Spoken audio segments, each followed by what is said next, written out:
মোহতারাম হাজরিন, আমি একটি গুরুত্বপূর্ণ বিষয় নিয়ে কিছু কথা আপনাদের সামনে পেশ করব ইনশাআল্লাহ। আমার নিজের আমলের যেন তৌফিক হয় এবং আপনাদের আমলের তৌফিক হয়, সেই দোয়া রব্বে কারীমের কাছে রাখছি। আর শেষে আপনাদের করা কিছু জিজ্ঞাসা, কিছু প্রশ্ন আছে, সেগুলোর উত্তর ইনশাআল্লাহ যথাসম্ভব কোরআন এবং হাদিস থেকে আমরা দেওয়ার চেষ্টা করব। মোহতারাম হাজরিন, ইমানদারের জন্য আল্লাহর তরফ থেকে দেওয়া সবচাইতে গুরুত্বপূর্ণ নির্দেশ কোনটা? নামাজ, সালাত। সালাতের চাইতে, নামাজের চাইতে গুরুত্বপূর্ণ কোন নির্দেশ ঈমানের পর আরেকটি হতে পারে না। নবী করিম সাল্লাল্লাহু আলাইহি সাল্লাম বলেছেন, আউয়ালু মা ইউহাসাবু বিহিল আবদু ইয়াউমাল কিয়ামাতি আস-সালাহ।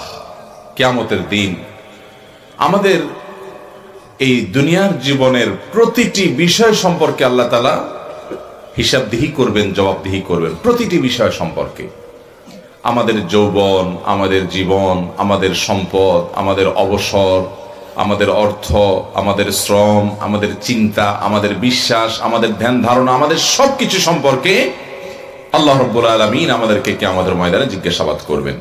এর মধ্যে সর্বপ্রথম যে বিষয় আল্লাহ তাআলা জিজ্ঞাসাবাদ করবেন সেটা হলো কি? নামাজ।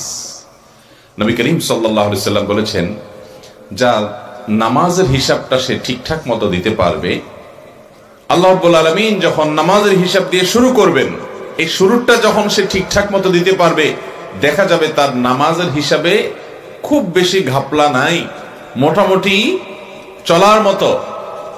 সে নামাজ তরক করে নাই, নামাজ ইচ্ছাকৃত ছাড়ে নাই, এবং যদি কখনো ছুটে থাকে সেগুলো পড়ে ফেলছে, লজ্জিত হয়ে আল্লাহর কাছে তওবা করে ক্ষমা চেয়েছে, ভবিষ্যতে আর সে নামাজ ছাড়ে নাই, মনোযোগের সাথে সালাত আদায় করেছে, ধীরস্থিরতার সাথে সুন্দর করে সালাত আদায় করেছে, খুশু খুজুর সাথে সালাত আদায় করেছে। তো এইভাবে যদি কারোর সালাতটা মোটামুটি হিসাবে ঠিকঠাক সে দিতে পারে, ইন সালুহাত, যদি তার সালাত ঠিক মতো সে দিতে পারে হিসাব, ফাকাদ আফলাহা ওয়া আনজাহ, তাহলে সে হাসি হাসবে, তার আর কোনো টেনশন না, বাকি সব ইজি হবে ইনশাআল্লাহ। ওয়া ইন ফাসাদাত, আর যদি তার নামাজের হিসাবটাতে গড়বড়ি ধরা পড়ে, ভেজাল ধরা পড়ে, বড় ধরনের ঘাপলা ধরা পড়ে, যে জীবনে বহু ওয়াক্ত নামাজ সে ছেড়েছে, পড়ে নাই, গাফলতি করেছে, খুশু খুজুতে অনেক ভেজাল ছিল, ঝামেলা ছিল, যদি তার নামাজের হিসাবে বড় ধরনের ঘাপলা এবং ঝামেলা ধরা পড়ে, তাহলে ফাকাদ খাবা ওয়া খাসির, তাহলে সে লুজার হয়ে যাবে, ক্ষতিগ্রস্ত হয়ে যাবে, আর সামনে খুব বেশি তার জন্য আশার আলো থাকবে না জান্নাতে যাওয়ার পথে।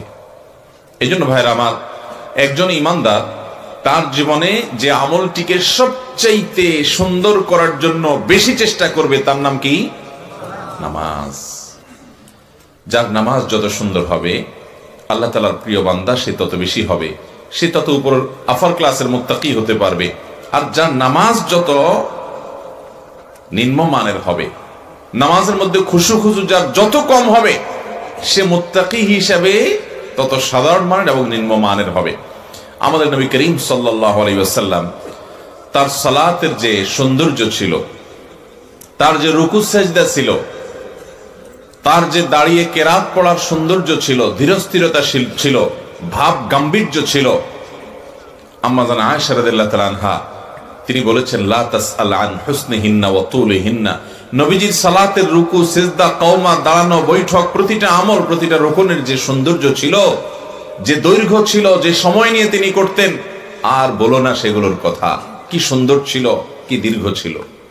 মুহতারাম হাজরিন, আজ আমাদের নামাজের অবস্থা দেখলে মনে হয় যে আমরা কোনো মতে রুকু সিজদাগুলো দিয়ে শেষ করে বাড়িতে যেতে পারলে, মসজিদ থেকে বের হতে পারলে আমরা বাঁচি। ঠিক না বেঠিক? এমন তুফাল মিলে আমরা এমন দ্রুতগতিতে নামাজ পড়ি যে 4G 5G সকল জি আপনার ওভারটেক করে আমরা একেবারে বিদ্যুতের গতিতে নামাজ পড়ি। অথচ নামাজ এমন একটা ইবাদত, এটাকে যদি আমরা কেউ সেভাবে ফিল করতে পারি, তাহলে আল্লাহর জমিনে যে কয়েকটি নেয়ামত বান্দা তার স্বাদ উপভোগ করতে পারে, বিশেষ করে ইবাদতের মধ্যে যেই ইবাদতগুলোর স্বাদ বান্দা ইবাদত করতে করতেই উপভোগ করতে পারে, অবর্ণনীয় তৃপ্তি সে অনুভব করতে পারে, সেই ইবাদতগুলোর মধ্যে থেকে নামাজ অন্যতম। এই জন্য নবী করিম সাল্লাল্লাহু আলাইহি ওয়াসাল্লাম বলতেন, আরিহনা বিহা ইয়া বেলাল, ও বেলাল, নামাজের আয়োজন করে ব্যবস্থা করে আমাকে একটু প্রশান্তি দাও, আমাকে তৃপ্তি দাও।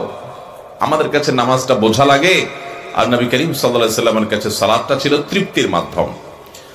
আজ আমাদের প্রায় সব মুসল্লি ভাইদের একটা বড় অভিযোগ হলো, নামাজে আমাদের মনোযোগ থাকে না। ঠিক না বে ঠিক? নামাজে মনোযোগ থাকে না। এই মনোযোগ না থাকার অনেক কারণ আছে। এর মধ্যে একটা কারণ হলো, আমরা নামাজের মধ্যে আল্লাহ রাব্বুল আলামিনের সাথে কি কথা বলি আমরা জানি না। নামাজ হলো আল্লাহর স্মরণের জন্য। কোরআনে হাকিমে আল্লাহ রাব্বুল আলামিন সূরা তাহার 14 নম্বর আয়াতে বলেছেন, আকিমিস সালাতা লিযিকরি, তোমরা নামাজ কায়েম করো, সালাত আদায় করো। কেন? উদ্দেশ্য কি? আমার স্মরণের জন্য। আল্লাহ বলছেন তার স্মরণের জন্য সালাত আদায় করতে, অর্থাৎ নামাজ হবে যাতে করে আল্লাহর কথা স্মরণ হয়।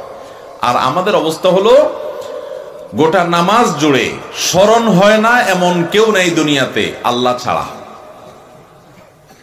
ঠিক না বেঠিক? বন্ধুর কথা স্মরণ হয়, পছন্দের খেলোয়াড়দের দলের কথা স্মরণ হয়, বউয়ের কথা স্মরণ হয়, মা বাপের কথা স্মরণ হয়, যেটা সারাদিন মনে ছিল না ওইটাও স্মরণ হয়, সব কিছু স্মরণ হয়, শুধু স্মরণে থাকে না আল্লাহ রাব্বুল আলামিনের কথা। ঠিক না বেঠিক? এই সালাত কিভাবে আখিরাতে আপনাকে আমাকে মুক্তি দিবে ভাইরা আমার? কিভাবে আমাদেরকে এই সালাত জান্নাতের চাবির ভূমিকা হয়ে জান্নাতে প্রবেশ করাবে? যে সালাতে আমি নিজে স্যাটিসফাইড না, যে সালাতের পর আমার নিজের তৃপ্তি নাই, যে সালাত আদায় করে আমি নিজে প্রশান্তি পাচ্ছি না, যে সালাত, যে নামাজ পড়ার পর আমার নিজেরই ভালো লাগা কাজ করছে না, যে নামাজ থেকে বের হতে পারলে আমি নিজেই বাঁচি।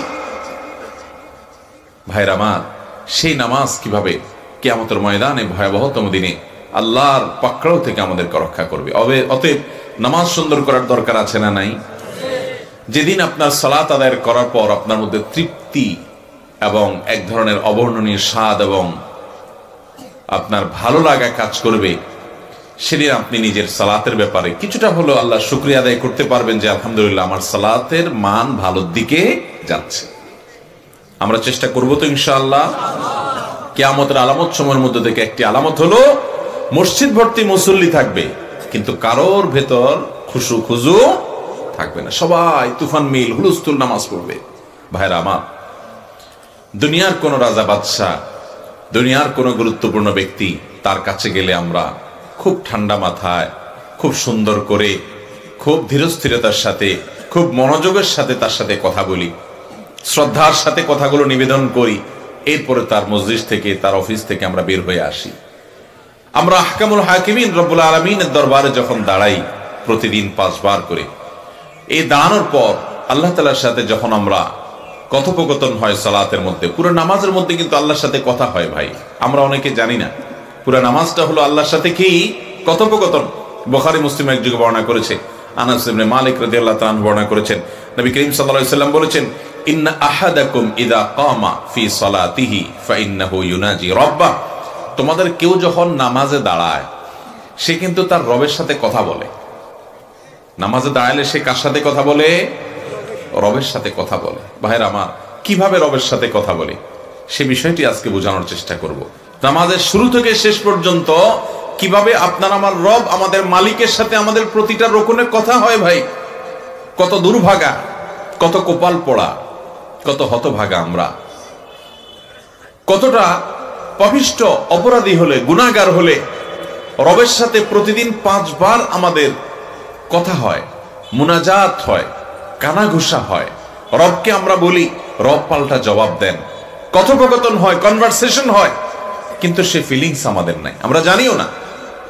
আচ্ছা ভাই, আপনি দুনিয়ার কোন গুরুত্বপূর্ণ ব্যক্তি, পরের কথা, অপরিচিত কোন মানুষের সাথেও যদি কথা বলেন, তার সাথে যখন কথা হচ্ছে আপনার, সে কথা বলছে, আপনি জবাব দিচ্ছেন, আপনি যদি তখন মোবাইল টিপতে টিপতে কথা বলেন, অন্য মনোযোগী হয়ে কথা বলেন, অন্যদিকে আপনার মন, বোঝাই যাচ্ছে যে তার দিকে আপনার মন নাই, আপনি শুধুমাত্র কথা বলা দরকার বলে যাচ্ছেন, আপনার মন অন্যদিকে, তাকাচ্ছেন অন্যদিকে, মন অন্যদিকে আপনার, এটা যদি বোঝা যায় তাহলে ওই লোকটা মাইন্ড করবে কি করবে না, যে আমাকে তো অপমান করা হচ্ছে, সে আমাকে কেয়ার করছে না, আমার দিকে মনোযোগ দিচ্ছে না, সে আমাকে পাত্তা দিচ্ছে না, আরেক দিকে মনোযোগ তার। ভাইরা আমার, দৈনিক 5 বার এই বেয়াদবিটা আমরা আমাদের রবের সাথে, আমাদের সৃষ্টিকর্তার সাথে করছি, যার হাতে আমাদের জীবন মরণ, যিনি আমাদের পালনকর্তা, রব পালনেওয়ালা, যার সামনে আমাদেরকে দাঁড়াতে হবে এবং সেদিন জান্নাত জাহান্নামের ফয়সালা হবে এবং এই নামাজের হিসাবে দিয়ে সামনে এগোতে হবে। সেই নামাজে দাঁড়িয়ে দৈনিক 5 বার আমরা আমাদের রবের সাথে আমরা বেয়াদবি করছি। কিভাবে? যে আমাদের রবের সাথে কথোপকথন হচ্ছে, অথচ আমাদের মনোযোগ পুরা নামাজ জুড়ে অন্যদিকে, আমাদের নজর অন্যদিকে, আমাদের খুশু নেই। তাহলে এই নামাজটা হলো অনেকটা আপনি কারোর সাথে কথা বলছেন আর অন্য মনস্ক হয়ে কথা বলছেন। ঠিক সেরকম একজন ইমানদার, সেজন্য তার জীবনের শ্রেষ্ঠ সংগ্রাম হবে, সবচেয়ে বড় চেষ্টা হবে ঈমানের পর তার নামাজকে সুন্দর করা। সে যদি নামাজকে সুন্দর করতে পারে, নামাজকে ধীরস্থিরতার সাথে আদায় করতে পারে, মনোযোগের সাথে পড়তে পারে, তাহলে ইমানদার হিসেবে তার জীবনের সবচেয়ে বড় চ্যালেঞ্জটা সে ওভারকাম করে ফেললো। আল্লাহ তাআলা আমাদের সবাইকে সেই তৌফিক দান করুন। মোহতারাম হাজরিন, আমাদের নামাজে মনোযোগ না থাকার যে কারণগুলো আছে বলছিলাম, এর ভিতরে একটা কারণ হলো গোটা সালাত জুড়ে আল্লাহু আকবার দিয়ে যে নামাজ শুরু করছি আর আসসালামু আলাইকুম ওয়া রাহমাতুল্লাহ বলে যে নামাজ শেষ করছি, এই আল্লাহু আকবার থেকে আসসালামু আলাইকুম বলা পর্যন্ত মাঝে আমি কি বলছি বেশিরভাগ মানুষ আমরা জানিও না। আপনি যদি অর্থই না বুঝেন, আল্লাহর সাথে কি কথা হচ্ছে সেটাই যদি আপনি না জানেন, তো আপনি মনোযোগ কিভাবে ধরে রাখবেন? আপনি তো শুধুমাত্র পাঠ করে যাচ্ছেন, কি বলছেন বুঝছেন না। অথচ আমাদের ন্যূনতম নামাজের মধ্যে যা পাঠ করি এটি আমাদের বোঝা উচিত। বিশেষ করে এটা যখন আপনি বুঝবেন, তখন আপনি দেখবেন, হায়রে, দাঁড়িয়ে তো আল্লাহর সাথে আমি কথা বলছি, রুকুতে আল্লাহর সাথে আমি কথা বলছি, সিজদাতে আল্লাহর সাথে আমি কথা বলছি, সিজদা থেকে উঠে বসে আমি আল্লাহর সাথে কথা বলছি, আল্লাহকে অ্যাড্রেস করছি, আল্লাহকে ডেকে ডেকে কিছু একটা বলছি আমি, তখন তো আল্লাহর দিকে আমার মনোযোগ থাকতে হবে। আমি একজনের কাছে টাকা চাইলাম, একজন গরিব, একজন ভিখারি, একজন ভিক্ষুক যদি আপনার কাছে টাকা চায়, ভিক্ষা চায়, হাতটা পেতে দিয়ে আপনাকে বলল, ভাই 10টা টাকা দেন আল্লাহর হস্তে আমাকে, সে আপনার কাছে ভিক্ষা চাওয়ার জন্য হাত পেতে মুখ দিয়ে ভিক্ষা চাচ্ছে, আর আরেক হাতে সে খুব মনোযোগের সাথে ফেসবুক টিপতেছে, মোবাইল টিপতেছে, তাহলে এই ভিক্ষুককে আপনি ভিক্ষা দিবেন না অবাক হবেন? কিরে বাবা, এই কেমন ভিক্ষুক, আমার কাছে ভিক্ষা চাচ্ছে, অথচ সে খুব গুরুত্বের সাথে মনোযোগের সাথে ফেসবুক টিপতেছে, আরেকজনের দিকে তাকায় আছে, আরেকজনের সাথে হাসাহাসি করতেছে, এদিকে আমার কাছে টাকা চাচ্ছে। কেউ এই ভিক্ষুককে ভিক্ষা দিবে না। আপনি নামাজের প্রতিটা রোকনে আল্লাহ রাব্বুল আলামিনের কাছে কিছু না কিছু পেশ করছেন, নিবেদন করছেন, দোয়া করছেন, প্রার্থনা করছেন। কারণ সালাত শব্দের অর্থই হলো দোয়া করা, প্রার্থনা করা। সালাত শব্দের অর্থ কি ভাই? দোয়া করা এবং প্রার্থনা করা। আমরা অনেকে জানি না, যেটাকে আমরা নামাজ বলছি, কোরআন এবং হাদিসের ভাষায় সেটাকে কি বলা হয়? সালাত। এই সালাত শব্দের অর্থ কি? সালাতের এই নামাজে যে সালাত, এই সালাত শব্দের অর্থ অনেক আছে। এখানে সালাত শব্দের অর্থ দোয়া করা এবং প্রার্থনা করা। এই জন্য পুরো সালাতের মধ্যে দেখবেন শুরু থেকে শেষ পর্যন্ত আল্লাহর কাছে বিভিন্ন জায়গায় প্রার্থনা করা আছে। দুই সিজদা থেকে উঠে বসে আপনি আল্লাহর কাছে প্রার্থনা করছেন, দোয়া করছেন, আপনি আল্লাহর কাছে চাইছেন আর মনোযোগ আরেক জায়গায়, তাহলে আপনার অবস্থা তো ভিক্ষুকের মতো। অতএব সালাতের মধ্যে আমরা কি পড়ছি আসুন জানার চেষ্টা করি, তাহলে আমাদের মনোযোগ আসবে। নবী করিম সাল্লাল্লাহু আলাইহি সাল্লাম তিনি বলেছেন, কাসামতুস সালাতা বাইনি ওয়া বাইনা আবদি নিসফাইন, আমি সালাতের মধ্যে, নামাজের মধ্যে যে সূরা ফাতিহা পাঠ করে মানুষ, সেই সূরা ফাতিহাকে 2 ভাগে ভাগ করেছি। তার একটা ভাগ আমার বান্দা আমার কাছে নিবেদন করে, আর আরেক ভাগে আমি তার নিবেদনের জবাব দেই। অর্থাৎ আল্লাহর সাথে কথোপকথন হয় নামাজের মধ্যে। বান্দা যখন পড়ে আলহামদুলিল্লাহি রাব্বিল আলামিন, তখন আল্লাহ জবাব দেন না, আল্লাহ পাল্টা বলেন হামিদানি আব্দি।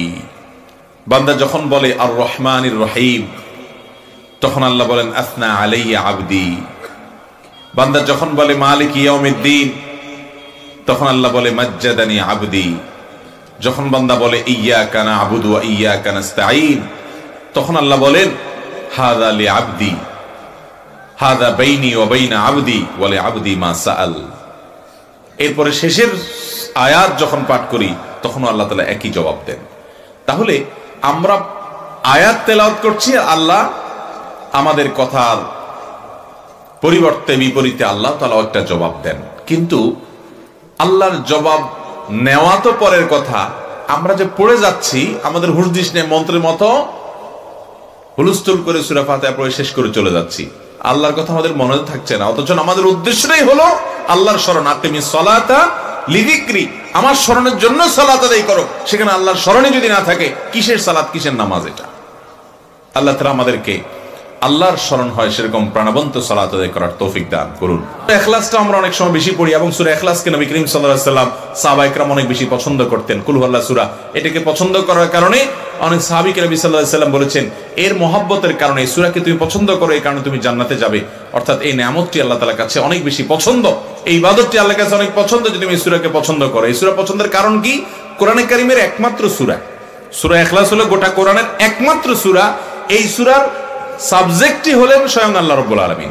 আল্লাহর সত্তা সম্পর্কে, আল্লাহর জাত ছাড়া এই সূরাতে আর কোনো বিষয়ের আলোচনা নাই। এই সূরাতে আল্লাহর পরিচয় উল্লেখ করা হয়েছে। কুল, হে রাসূল বলে দিন, হুয়াল্লাহু আহাদ, তিনি আল্লাহ এক। কুল হুয়াল্লাহু আহাদ, এখানে আল্লাহর একত্ববাদের কথা বলা হচ্ছে। দেখেন, আল্লাহর কথা প্রথম আয়াতে বলা হলো, এরপর দ্বিতীয় আয়াত কি? আল্লাহুস সামাদ, আল্লাহ তাআলা অমুখাপেক্ষী, তিনি কারো মুখাপেক্ষী নন, এখানে আল্লাহর পরিচয় উল্লেখ করছে।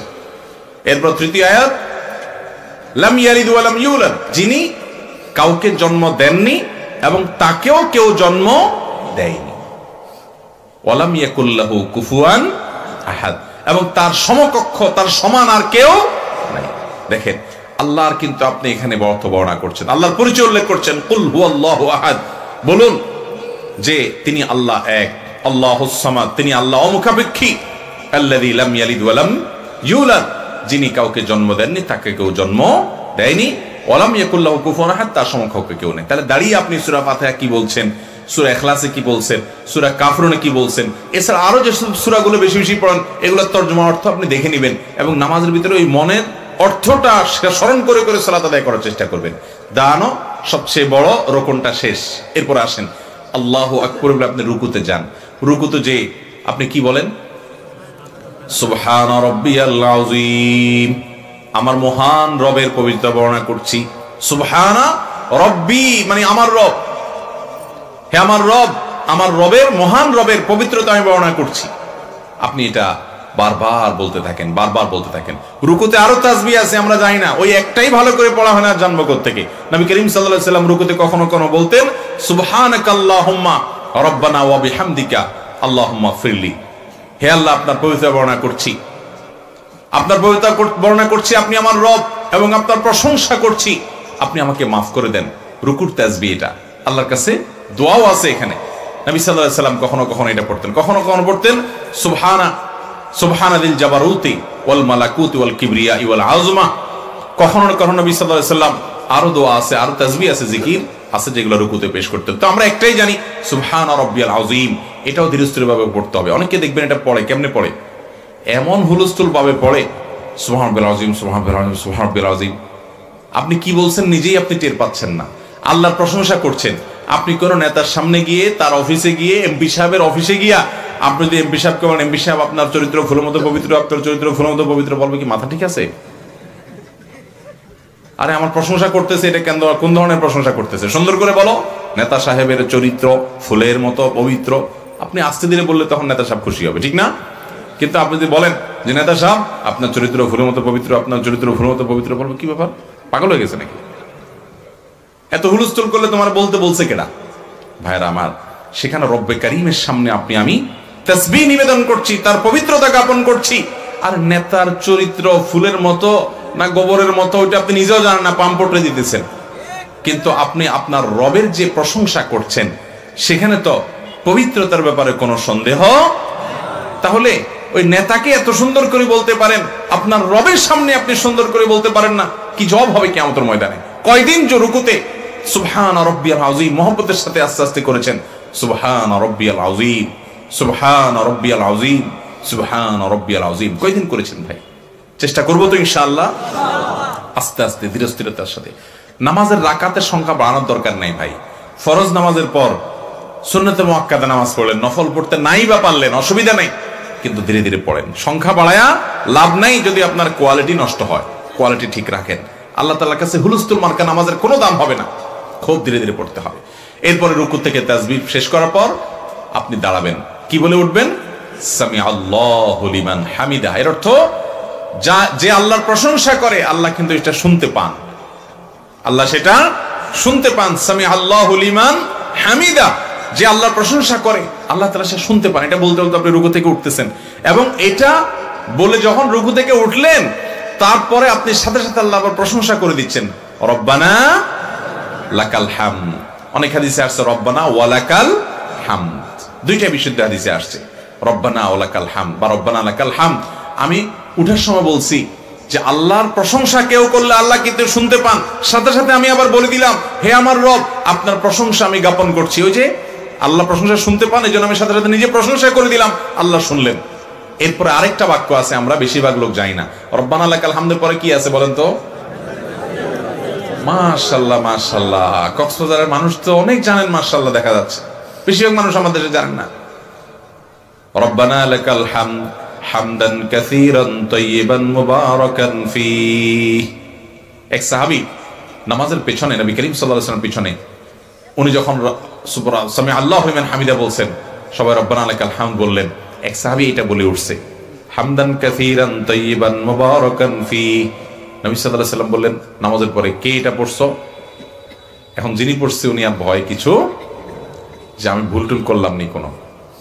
তখন নবী করিম সাল্লাল্লাহু আলাইহি ওয়াসাল্লাম বলেছেন যে ভয় ভয় উনি বললেন, ইয়া রাসূলুল্লাহ আমি বলছি কোনো সমস্যা? বললেন না, সমস্যা তো না, বরং আল্লাহর ফেরেশতারা এই বাক্যটা বলার পর তারা কাড়াকাড়ি করছিল কে আল্লাহর কাছে এটা নিয়ে জমা দিবে।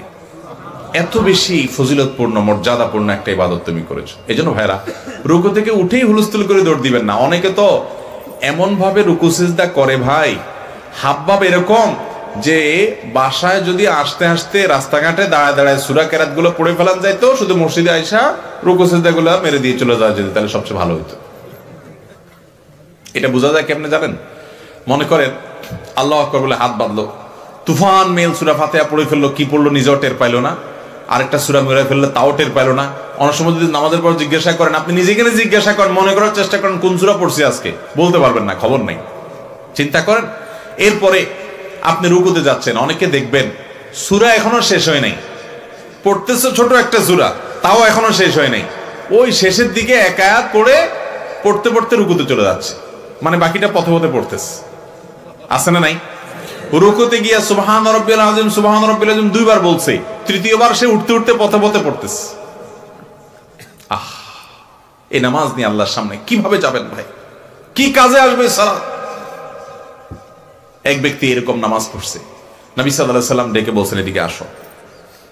এরকম তাড়াহুড়া করে নামাজ পড়ার পরে বলছেন, কুম ফাসাল্লি ফা ইন্নাকা লাম তুসাল্লি, যাও আবার নামাজ পড়ো, কারণ তোমার নামাজ হয় নাই। নামাজই হয় নাই, উনি যে আবার পড়লেন। একই অবস্থা, তুফান মিল নামাজ। নবী সাল্লাল্লাহু আলাইহি ওয়াসাল্লাম এবারও ডাক দিলেন, উনি আসলেন, নামাজ শেষ করে এসে সালাম দিলেন নবী সাল্লাল্লাহু আলাইহি ওয়াসাল্লামকে। তখন তিনি বললেন, কুম ফাসাল্লি ফা ইন্নাকা লাম তুসাল্লি, আবার পড়ো, তোমার নামাজ হয় নাই। তিনবার পড়ার পর লোকটা এবার এসে বলছে, ইয়া রাসূলুল্লাহ, বিনয়ের সাথে বলছেন, আমি এর চাইতে ভালো নামাজ তো আর জানি না, আপনি আমাকে তাহলে শিখাই দেন। তখন নবী করিম সাল্লাল্লাহু আলাইহি ওয়াসাল্লাম বলেছেন, তুমি যখন দাঁড়াবে ধীর স্থিরতার সাথে, আপনি আল্লাহু আকবার বলে হাত বাঁধছেন, একটু নিঃশ্বাস ফেলেন, দম নেন, এরপরে সানা সুবহানাকাল্লাহ শুরু করেন, এরপরে দম নেন, সূরা ফাতিহা শুরু করেন, এরপরে দম নেন, অন্য সূরা মিলানো শুরু করেন, তারপর আপনি একটু দম নেন, স্থির হন, একদম স্থির হয়ে রুকুর জন্য প্রিপারেশন নেন মেন্টাল, তারপরে এবার আল্লাহু আকবার খুব ভক্তি সহকারে, গাম্ভীর্যতা সহকারে, যে এখন দাঁড়ানোর মধ্যে আবার আমার অন্যদিকে মনোযোগ আসছে কিনা, এই জন্য আমি আল্লাহু আকবার বলছি রুকুতে যাওয়ার সময়, আল্লাহ সবচেয়ে বড়, আমার এই মনোযোগ রাখা যাবে না, আল্লাহ সবচেয়ে বড় বলে আল্লাহর কথা স্মরণ হয়ে রুকুতে আমি ঝুঁকে পড়ছি, আমি দাঁড়িয়ে প্রশংসা করছি, রুকুতে গিয়ে আমি ঝুঁকে পড়ে অবনত হয়ে আল্লাহর সামনে নিজের অস্তিত্বকে ভেঙে দিয়ে ছোট করে তুচ্ছ করে আমি আল্লাহর সামনে শ্রদ্ধা নিবেদন করছি। আমি কি করে নিজেও জানি না। এরপরে রুকুতে গিয়ে আপনি স্থির হয়ে সোজা হবেন। নবী সাল্লাল্লাহু আলাইহি ওয়াসাল্লাম ওই সাহাবীকে শিখাচ্ছেন, এরপরে তুমি রুকু করার পর হাত্তা তাতমাইন্না রাকিআন, রুকু করার পর পরিপূর্ণভাবে তুমি স্থির হবে, একদম সেট হবে রুকুতে গিয়ে। এরপর শুরু করবে রুকুর তাসবিহ, সুবহান রাব্বিল আযীম ইত্যাদি। তারপরে এটা শেষ করার পর তুমি রুকু থেকে দাঁড়াবে, দাঁড়ানোর পর দাঁড়াইয়াই আবার দৌড় দিবে, এটা হবে না। এটাকে নবী করিম সাল্লাল্লাহু আলাইহি ওয়াসাল্লাম বলেছেন কানাকরিদ দিক, মুরগে ঠোকর দেয় দেখছেন, খায় কেমনে, ঠক ঠক ঠক ঠক করে খায় না? তো আপনার রুকু থেকে উঠতেছেন নামতেছেন, তাড়াহুড়া করতেছেন না, মুরগির ঠোকর দেওয়ার মতো। নবী করিম সাল্লাল্লাহু আলাইহি ওয়াসাল্লাম বলেছেন তোমাদেরকে বলবো, তোমরা তো তোমাদের সবচেয়ে খারাপ চোরকে, আমাদের সমাজে বহু চোরের কথা আপনারা শুনছেন, গরু চোর আছে, টিন চোর আছে, গম চোর আছে, সরকারি টাকার চোর আছে, মুরগি চোর আছে, ডিম চোর আছে, দোকান চোর আছে, বিভিন্ন চোর আছে না? এর ভিতরে সবচেয়ে নিকৃষ্ট চোরকে? নবী করিম সাল্লাল্লাহু আলাইহি ওয়াসাল্লাম বলেছেন যে নামাজ চুরি করে। আরে নামাজ আবার কিভাবে চুরি করে? বলে নামাজ চুরি মানে হলো ওই যে রুকুতে ফাঁকি দেয়, সুবহানাল্লাহ উঠতে পড়ে, স্থির হয়ে পড়ে না, সময় দিতে রাজি না, উঠে সোজা হয়ে পুরো টান হয়ে না দাঁড়িয়ে আবার দৌড় দেয়, এই যে ফাঁকি দেয়, এটা হলো নামাজ চুরি করা, সবচেয়ে নিকৃষ্ট চোর। সম্ভবত হুযায়ফা ইবনে ইয়ামান রাদিয়াল্লাহু তাআলা আনহু, উনি একজন ব্যক্তিকে দেখলেন খুব হুলস্থুল করে নামাজ পড়ছে, তাকে ডাক দিলেন, ডাক দিয়ে বললেন তুমি এই টাইপের নামাজ কতদিন পড়তেছো? উনি অনেক বছরের কথা বললেন, এত বছর ধরে আমি নামাজ পড়ছি। তখন উনি বললেন আল্লাহর শপথ করে বলছি, এই নামাজ তুমি এত বছর ধরে একই সিস্টেমে নামাজ পড়ছো, এই নামাজ নিয়ে যদি কবরে যাও তো মুহাম্মদ সাল্লাল্লাহু আলাইহি সাল্লামকে আল্লাহ যেই নামাজের নির্দেশ দিয়েছেন ওই নামাজ নিয়ে তুমি এক ওয়াক্ত নিয়ে কবরে যেতে পারবা না। কি নামাজ পড়ছি, কি পেশ করবো আল্লাহর কাছে?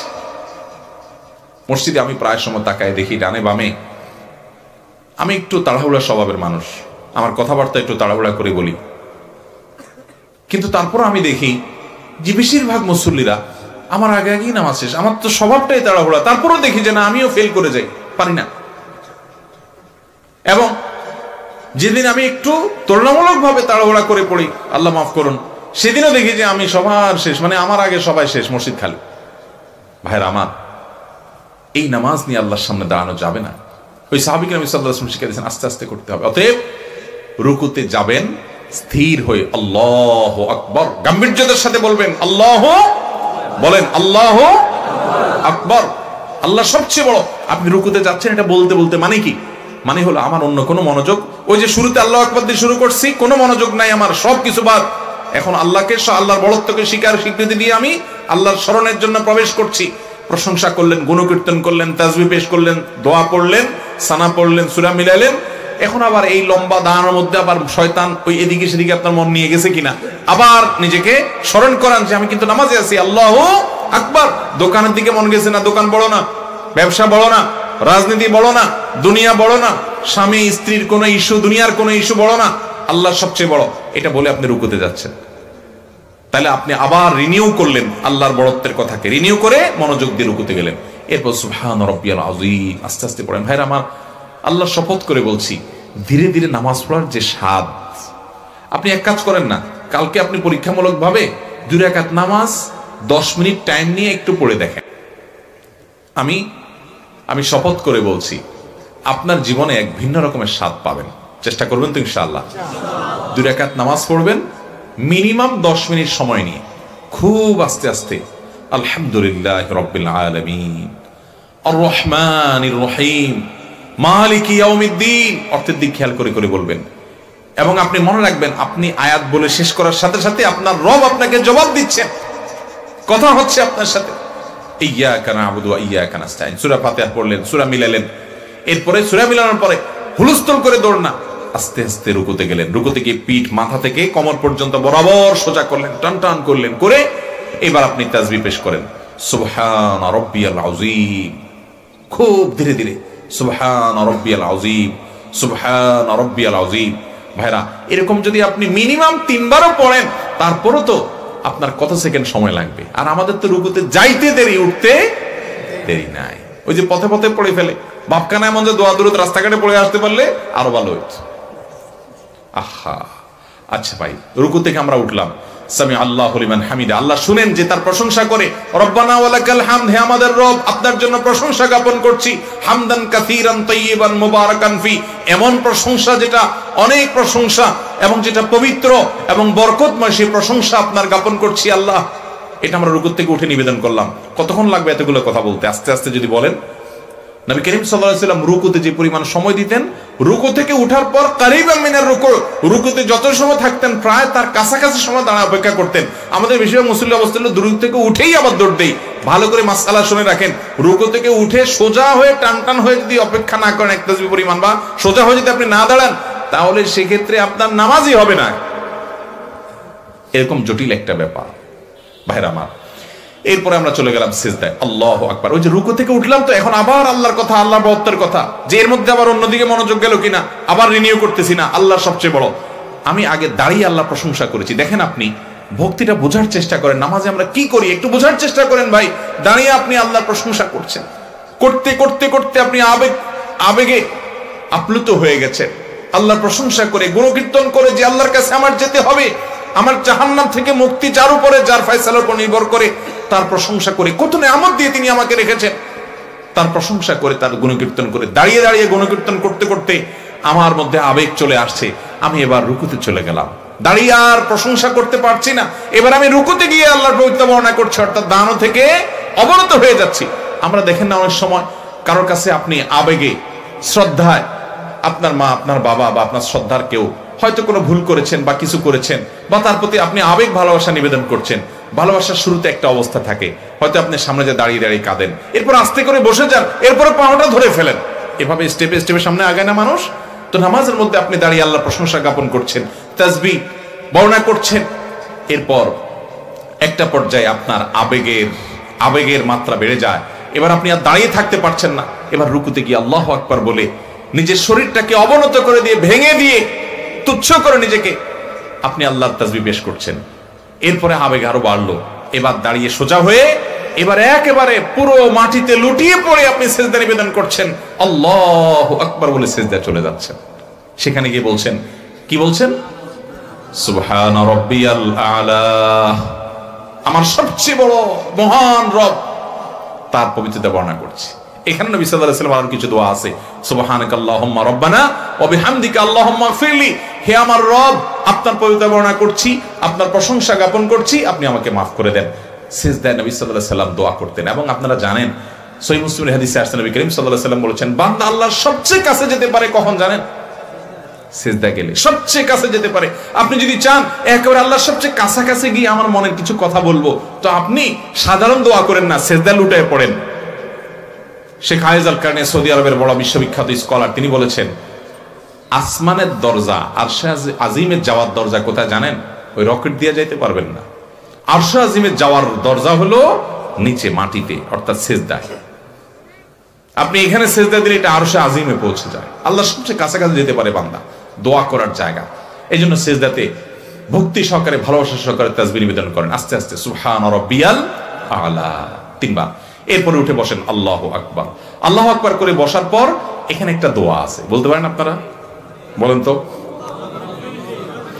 আল্লাহুম্মা ইগফিরলি ওয়ারহামনি ওয়াহদিনি ওয়াআফিনি ওয়ারযুকনি। এই দোয়াটা কয়েক হাদিসে কয়েক রকম আছে, যে কোনোটা পড়লেই হবে। ওয়ারফানি আছে, ওয়াজবুরনি আছে, ওয়ারযুকনি আছে, ওয়াআফিনি আছে। সবগুলো যদি একসাথে করেন তাহলে আল্লাহুম্মা ইগফিরলি ওয়ারহামনি ওয়াআফিনি ওয়ারফানি ওয়াজবুরনি ওয়ারযুকনি। আর রব্বিও আছে কোন কোন হাদিসে, রব্বিটা পড়লে হবে রব্বি ইগফিরলি ওয়ারহামনি ওয়াআফিনি ওয়ারফানি ওয়াজবুরনি ওয়ারযুকনি। এখানে কি চাওয়া হয়েছে জানেন? সব চাওয়া হয়ে গেছে। দুনিয়াতে আল্লাহর কাছে যা পেশ করবেন, দুই সিজদার মাঝখানে সব চাওয়া হয়ে গেছে। আল্লাহুম্মা ইগফিরলি, আল্লাহ আমাকে মাফ করে দেন। ওয়ারহামনি, আমার প্রতি রহম করেন। ওয়ারযুকনি, আমাকে রিজিক দান করেন। ওয়াআফিনি, আমাকে প্রশান্তি দান করেন, সুখ দান করেন। ওয়াজবুরনি, আমার ক্ষতিপূরণ করে দেন। এবং ওয়াহদিনি, আমাকে হেদায়েত দান করেন, সঠিক পথ দেখান। তাহলে দুই সিজদার মাঝখানে দোয়া পড়বো তো ইনশাআল্লাহ? ধীরে ধীরে পড়বেন, এগুলো সব দোয়া কিন্তু। এরপর আবার সিজদা গেলেন, সিজদা থেকে উঠে বসলেন, শেষ বৈঠক। এবার শেষ বৈঠকে বসে আপনি কি বলছেন? আত-তাহিয়াতু লিল্লাহ। এখানেও কিন্তু রুকুর মতো মনে রাখতে হবে, হুলস্থুল করে যাইতে যাইতে সিজদা, অনেকে আল্লাহু আকবার বলা শেষ, সিজদার তাসবিহ কপালে কপাল মাটিতে ফ্লোরে রাখার আগে আগে সেজদা তাসবিহ পড়া শুরু হয়ে যায়।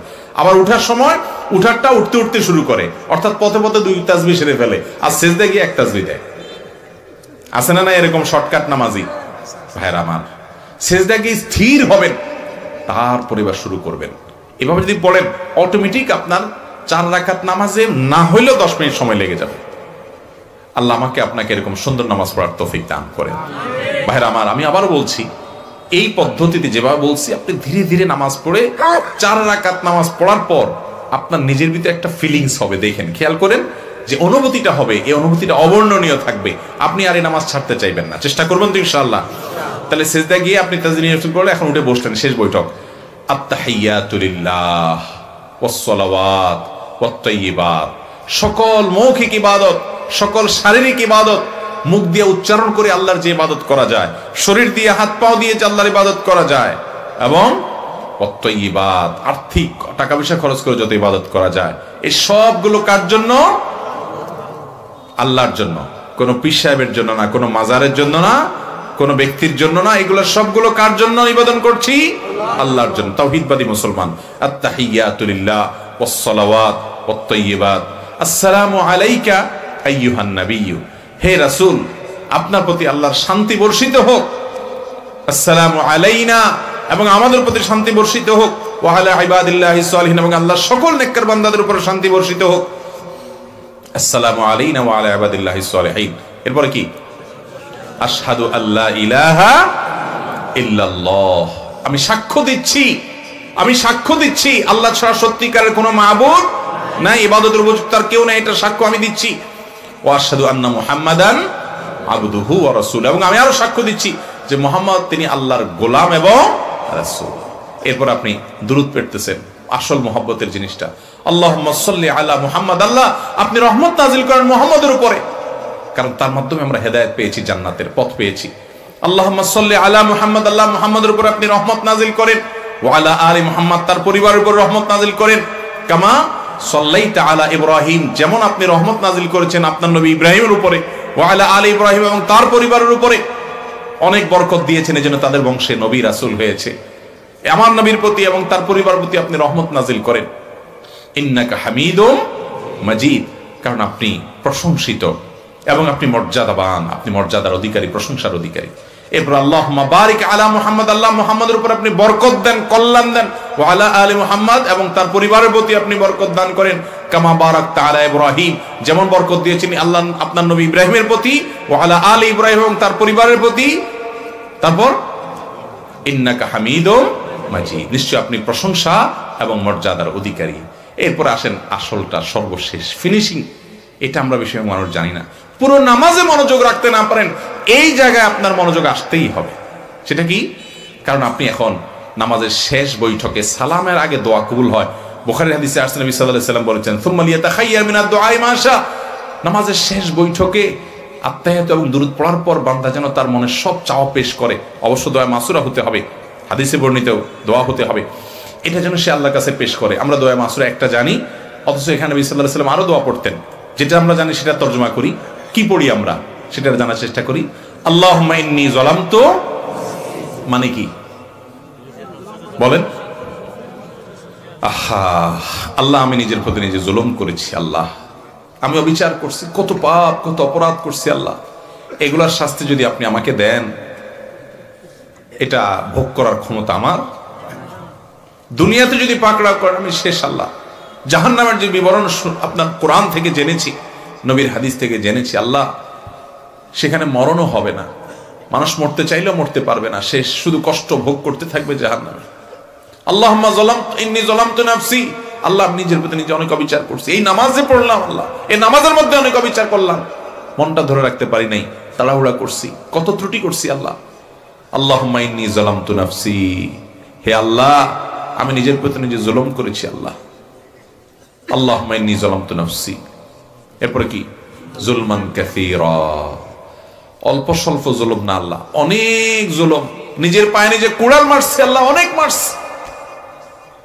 ভাইরে, এই কথাটা কিয়ামতের দিন বহুত বলবেন, আমরা বলবো, সেদিন বলে আর কোনো কাজ।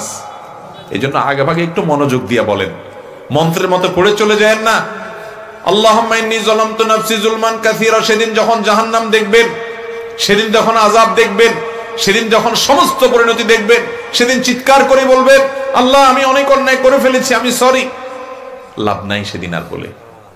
এই জন্য দুনিয়াতে বলে নেন, প্রতি নামাজে বিশেষ বৈঠকে এই জায়গায় এসে একটু থেমে যান, আল্লাহুম্মা ইন্নী যালামতু নাফসি যুলমান কাসীরা। আল্লাহ আমার নিজের প্রতি নিজে আমি অনেক অবিচার করেছি, এত অবিচার, এটার যদি শাস্তি আপনি দেন কি অবস্থা হবে সেটা মনে রেখে আমরা পড়বো আল্লাহুম্মা ইন্নী যালামতু নাফসি যুলমান। দেখেন এখানে আল্লাহর সাথে কথা বলতেছেন, কিন্তু পুরো নামাজ জুড়ে আমি বললাম না আল্লাহর সাথে কথা।